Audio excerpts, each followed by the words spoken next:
मेरे प्यारे दोस्तों, ज्ञान के सागर में आपका स्वागत है। दोस्तों, इस चैनल के माध्यम से हम आपको बहुत सारी ऐसी जानकारियां देते हैं जो कि शायद आपने ना सुनी हो, ना कहीं पढ़ी हो, या जानते तो होंगे लेकिन उनके बारे में कभी विस्तार से आपने चर्चा न की होगी।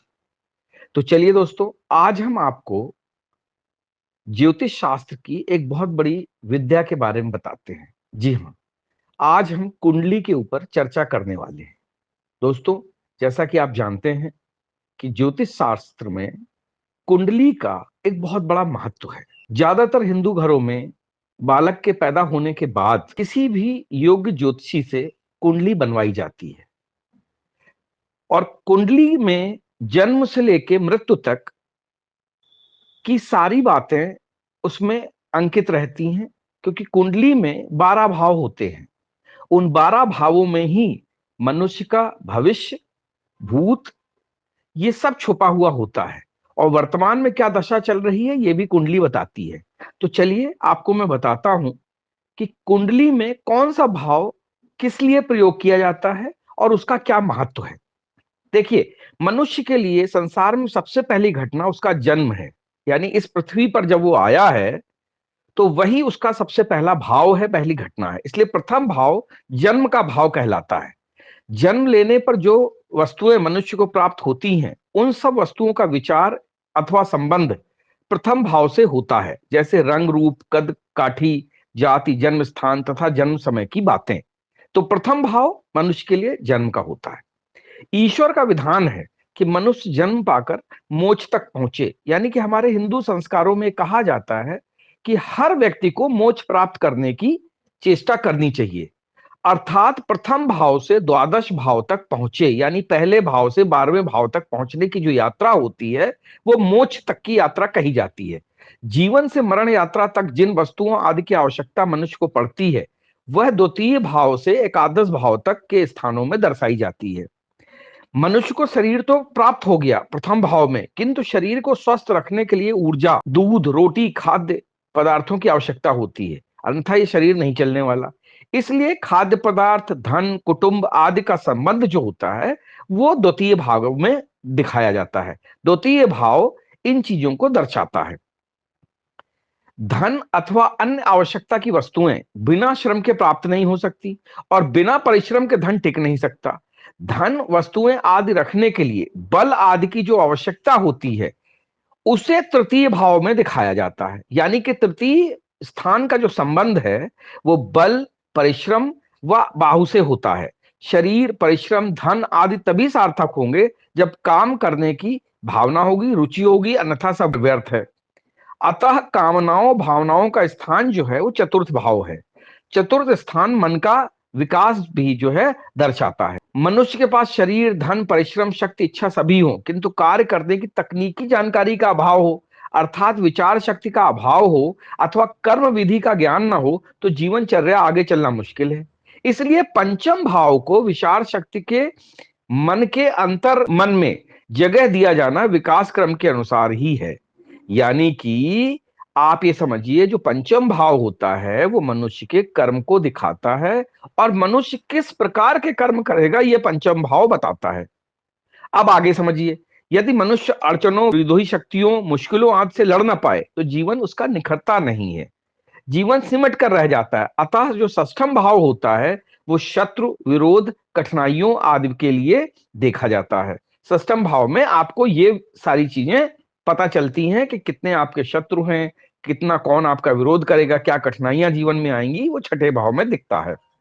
मनुष्य में यदि दूसरों से मिलकर चलने की शक्ति ना हो और वीर शक्ति ना हो तो वह जीवन में असफल समझा जाएगा।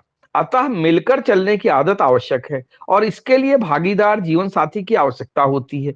अतः जीवन साथी, भागीदार आदि का विचार सप्तम भाव से किया जाता है। यानी कि मनुष्य की शादी कैसे होगी, उसका जीवन साथी कैसा होगा, क्या होगा, ये सारा कुछ सप्तम भाव में दर्शाता है। यदि मनुष्य अपने साथ आयु लेकर ना आए तो उसका रंग, रूप, स्वास्थ्य, गुण, व्यापार आदि क्वेश्चन सब बेकार अर्थात व्यर्थ हो जाएंगी।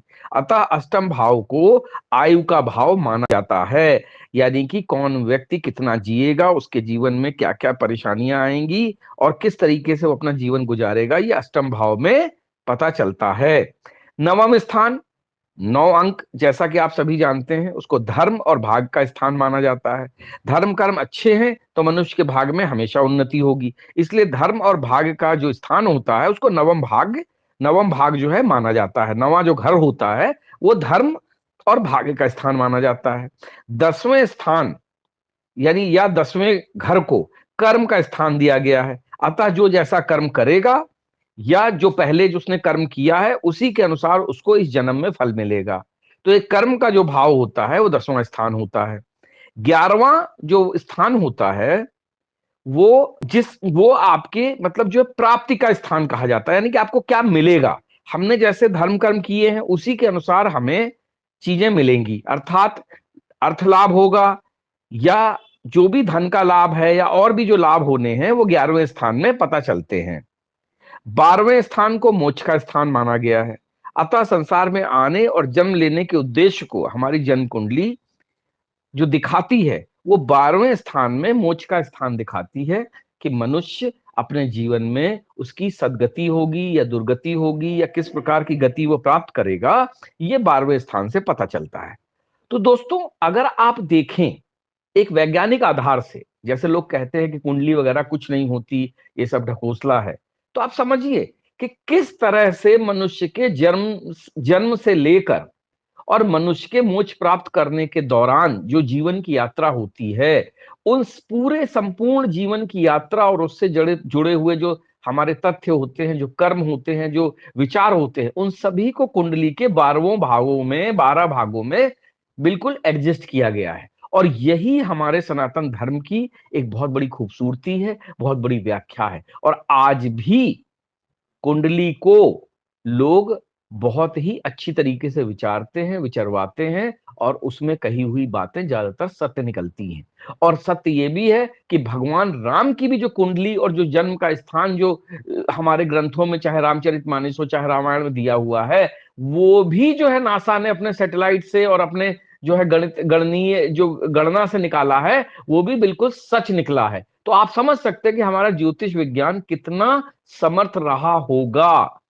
आज हम ज्योतिष विज्ञान को किसी भी तरीके से नकार नहीं सकते हैं, क्योंकि ज्योतिष को भी विज्ञान की एक शाखा माना जाता है।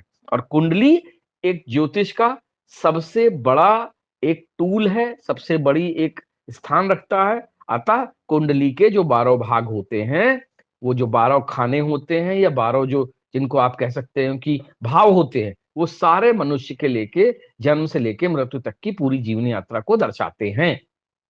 जय हिंद, जय भारत।